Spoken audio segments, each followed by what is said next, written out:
Assalamualaikum dan salam perpaduan bersama saya Muhammad Dihya Sahlan dalam Berita Pagi Sabah edisi Sabtu 31 Disember 2022. Tahun 2022 yang bakal berakhir tepat tengah malam ini meninggalkan 1001 kenangan pahit manis yang dilalui sepanjang tahun. Tahun 2023 pula pasti kita mengharapkan yang terbaik dalam segala aspek khususnya ekonomi, sosial, pendidikan dan sebagainya. Ikuti tinjauan warga kota yang ditemui sekitar ibu negeri mengenai harapan tahun baharu mereka. Jangan boroskan diri, banyak kumpulkan duit, lebih bersama keluarga untuk tahun depan. Harap-harap ada kemajuan untuk kita yang di Sabah inilah, pembangunan, jalan raya. Harapan untuk tahun depan, mudah-mudahan akan lebih baik, barang pun tidak begitu meningkat, yang sewajarnya lah. Harap-harap kita punya Perdana Menteri yang baru ini akan bertimbang rasalah untuk kami rakyat kecil inilah. Jadi meningkat kebahagiaan, kena berusaha, kena cekal. Kita sedar keadaan kita, ekonomi tidak bagus, pengunjung pun kurang. Kami sebagai negara kecil, kena bersabar, cekal hati dengan harapan ianya akan bertambah lebih baik daripada apa yang ada sekarang ini. Saya harap ekonomi kita Malaysia akan lebih baik dan penyakit COVID pun berkurangan dan semakin pulih, dan saya harap semua orang dalam keadaan yang sihat-sihat lah. Itu yang penting sekarang ni lah. Azam saya ialah meneruskan perjuangan apa juga yang belum tercapai pada tahun ini dan kita tingkatkan usaha itu pada tahun depan.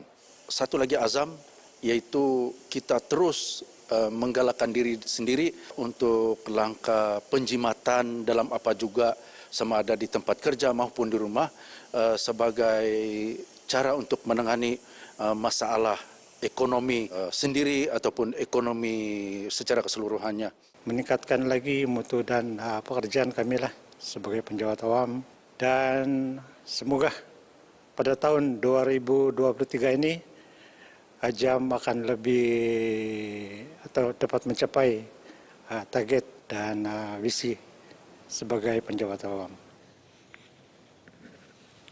Baik, perkembangan situasi semasa bencana. Setakat 8 malam semalam, jumlah penduduk yang ditempatkan di Pusat Pemindahan Sementara PPS Sekolah Kebangsaan SK Sungai Anip 2 kekal 655 orang melibatkan 114 keluarga.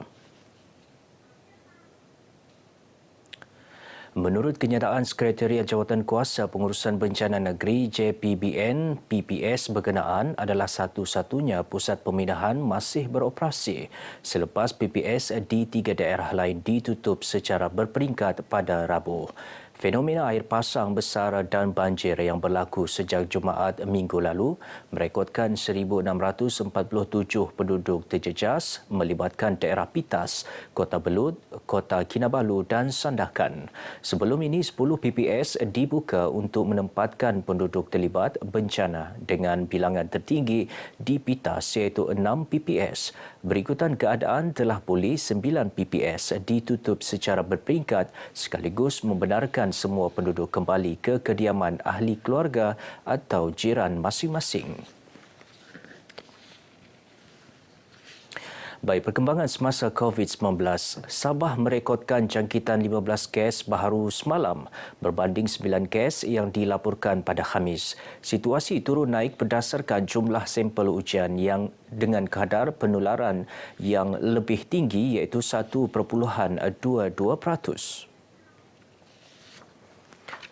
Berdasarkan kenyataan Menteri Kerajaan Tempatan dan Perumahan Datuk Seri Panglima Masidi Manjun, 9 daerah merekodkan jangkitan baharu dengan Kota Belud dan Penampang merekodkan 3 kes.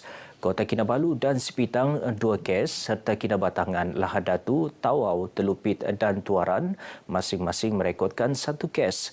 Tiada sebarang kes jangkitan baharu di 18 daerah lain dalam tempoh 24 jam yang lalu.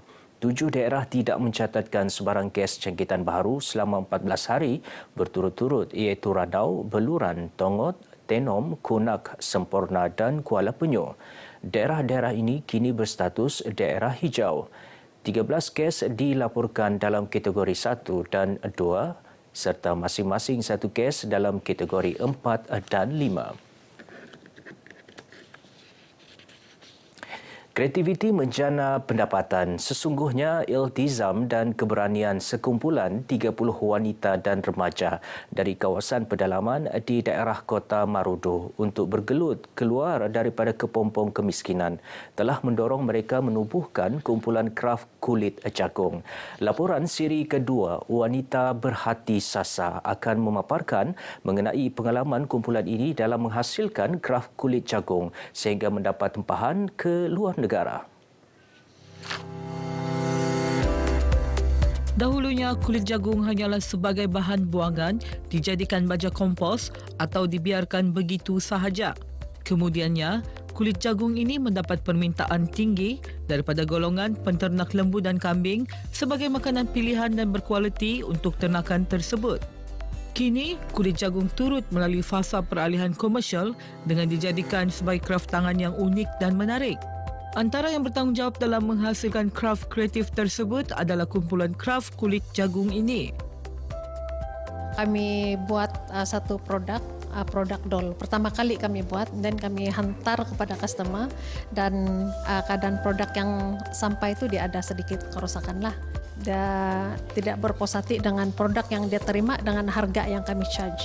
Jadi kami atasi dengan kami buat lagi produk yang baru dan send balik kepada customer. Pada masa yang sama kami cuba perbaiki kami punya quality produk lah. Untuk quality check, yang first saya akan cek untuk craft adalah first kayak pemilihan kulit jagung yang bagus untuk craft tu tidak pastikan tu tidak berkulat begitu. Kedua, rupa bentuk craft tu, contohnya bunga rose sama ada dia menepati rupa bentuk bunga tu ataupun tidak, dan juga size. Sebab kami ada customer yang minta size regular size dan juga mini begitu, jadi kami akan pastikan size dia itu menepati apa yang customer minta. Dan juga dia punya warna, warna yang sekata. Tanpa melalui pendidikan seni kraf formal ataupun kursus khas berkaitan, semestinya adalah cabaran utama kumpulan ini untuk mencapai kejayaan. Walau bagaimanapun, melalui bekerja secara berpasukan, menerima teguran dan berusaha keras memperbaiki kelemahan adalah kunci penting yang dapat membawa mereka seperti sekarang. Apa yang paling penting, proses memilih kulit jagung hingga proses penghasilan produk kumpulan ini secara tidak langsung turut membantu dalam memelihara alam sekitar. Perbezaan pendapatan tu yang sebelum dan selepas. Sebelum tu biasa-biasa sajalah. Tapi yang selepas ni satu saya dapat pendapatan ekstra dari bunga kulit jagung, dan juga saya dapat banyaklah cara ilmu untuk mendapatkan duit yang lebih lagi dari sebelum itu. Apabila program craft jagung ini saya dapat info dari grup WhatsApp kan, saya ingin coba bolehkah membantu saya dalam mencari pendapatan menggantikan pendapatan yang sedia ada. Jadi saya coba dan saya ikutlah. Rupanya saya tidak menyangka yang dengan saya menyertai craft jagung ini saya dapat mencari pendapatan. Pendapatan belum sampai 1 bulan saya sudah dapat RM200. Itu saya buat bunga. Lepas itu bunga yang memang sudah diajar lah. Lepas itu yang terbaru bunga yang belum pernah diajar. Tidak kerja, memang suri rumah sepenuh masa. Siapa menyangka kreativiti dan inovasi sekumpulan wanita dari daerah Kota Marudu berjaya menghasilkan produk berasaskan kulit jagung dengan nilai tambah pendapatan yang tidak disangka-sangka. Apa yang lebih penting buat pejuang wanita berhati sasa ini, kejayaan membentuk keyakinan diri untuk terus melangkah dalam perspektif kejayaan yang lebih luas adalah perkara baharu dan perlu pengorbanan besar buat diri mereka yang tidak ternilai dan tidak punya tanda harga. Laporan Srin Alwia Chong, RTM.